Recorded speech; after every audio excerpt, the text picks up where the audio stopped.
오늘 복음 묵상 내용은 21장 1절에서 14절입니다.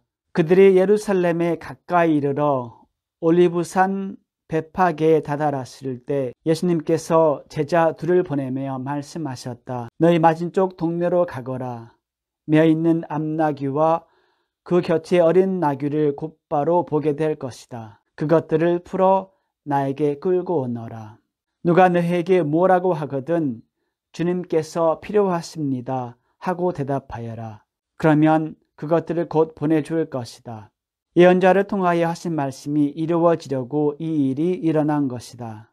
딸 시온에게 말하여라. 보라, 너희 임금님이 너에게 오신다.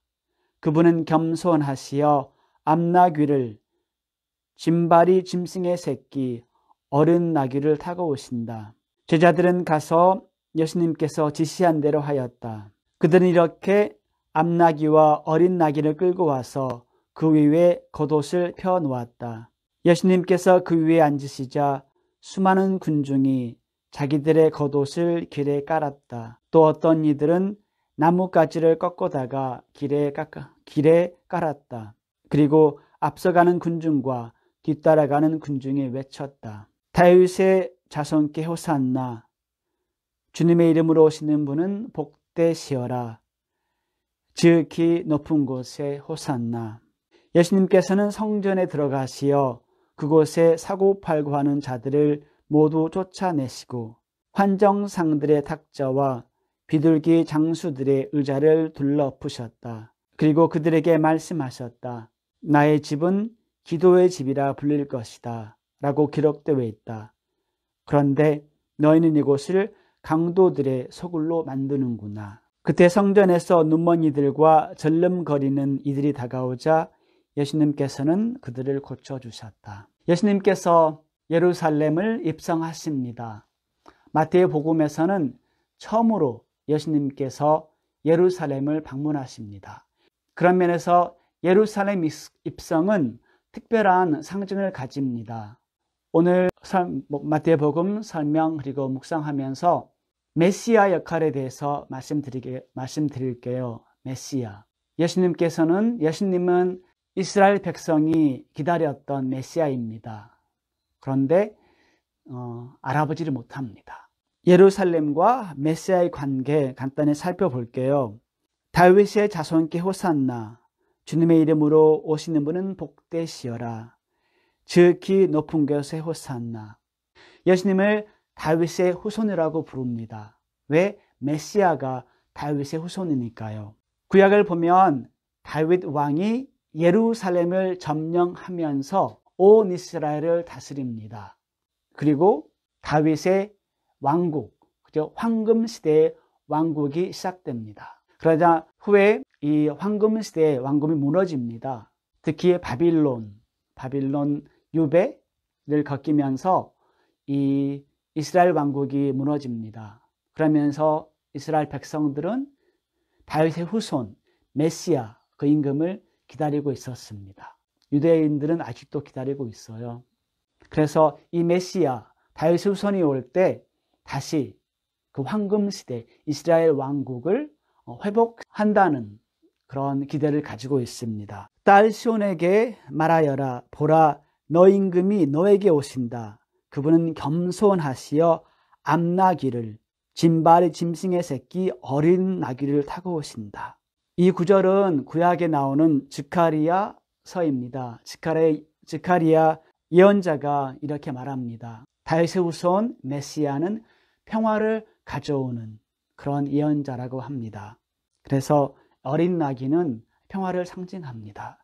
겸손하신 예수님, 온유하신 예수님, 그러한 메시아를 상징합니다. 그리고 오늘 복음 말씀을 보면 예수님께서 올리브 산을 넘어서 예루살렘 입성하십니다.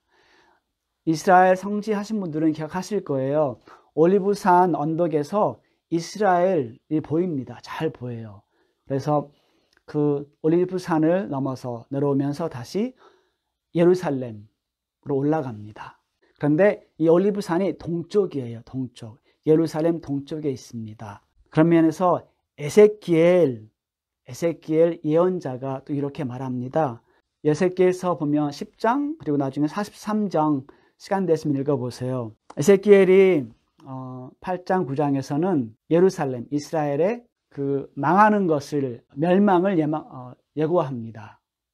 그래서 이렇게 표현을 해요. 주님의 영광이 성전을 떠난다고 합니다. 그런데 43장을 보면 또 이런 말이 나와요. 이런 예언을 합니다. 동쪽에서 주님의 영광이 오신다고 그래요. 돌아오신다고 합니다. 43장 4절에 이렇게 나옵니다. 그러자 주님의 영광이 동쪽으로 남문을 지나 주님의 집으로 들어갔다. 주님의 집이 주님의 영광으로 가득 차 있었다.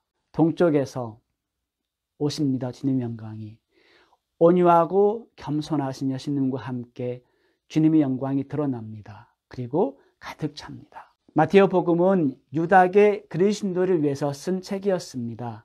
그렇기 때문에 유다계 그리스도인들은 바로 구약 성경과 예수님을 연관시켰습니다. 저희에게는 조금 어려울 수가 있지만 유다계 그리스도인들에게는 아주 명백하게 드러났던 것 같아요. 그러면서 바로 예수님은 구약에서 예언된 메시아이시구나 라는 것을 알 수가 있었습니다. 저는 잠깐 이제 묵상하겠습니다. 너의 임금님이 너에게 오신다. 그분은 겸손하시어 암나귀를 짐발이 짐승의 새끼 어린 나귀를 타고 오신다. 평화를 가져오는 겸손한 메시아이십니다. 예수님께서 구약의 약속을 완성하시기 위해서 예루살렘을 입성하십니다. 당신의 사명을 완성하기 위해서 하늘나라를 세우시기 위해서 예루살렘을 입성하십니다. 단호한 마음을 가지고 당신의 순환을 시작하시는 겁니다. 다윗처럼 그 힘을 병력을 써서 왕국을 세우시는 것이 아니라 예수님은 당신의 영광이 당신의 힘이 순환을 통해서 순종을 통해서 드러납니다. 겸손하신 예수님, 온유하신 예수님 입성하십니다. 당신의 나라를 세우시기 위해서. 군중이 환호합니다. 다윗의 자손께 호산나. 주님의 이름으로 오시는 분은 복되시어라.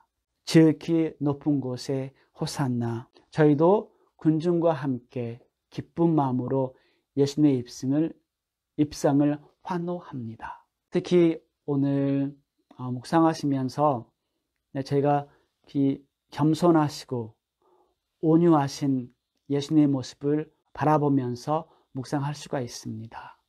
당신의 나라, 하느님 나라를 세우시기 위해서 이러한 모습으로 오십니다. 그리고 어떤 분들이 이러한 예수님을 모실 수가 있는지 다음 구절에서 알려줍니다. 그리고 그들에게 말씀하셨다. 나의 집은 기도의 집이라 불릴 것이다. 예수님께서 입성하십니다. 그리고 성전에 들어가세요. 그리고 화를 내십니다. 그렇죠? 그 성전을 정화하십니다. 이 장면을 저희에게 작용할 수가 있어요. 저희 자신이 다 하나님의 살아있는 성전입니다. 그렇게 바오로 사도께서 말씀하시죠. 성령께서 저희 안에 머무르시기 때문에 성령의 은총으로 인하여 저희는 살아있는 하나님의 성전입니다.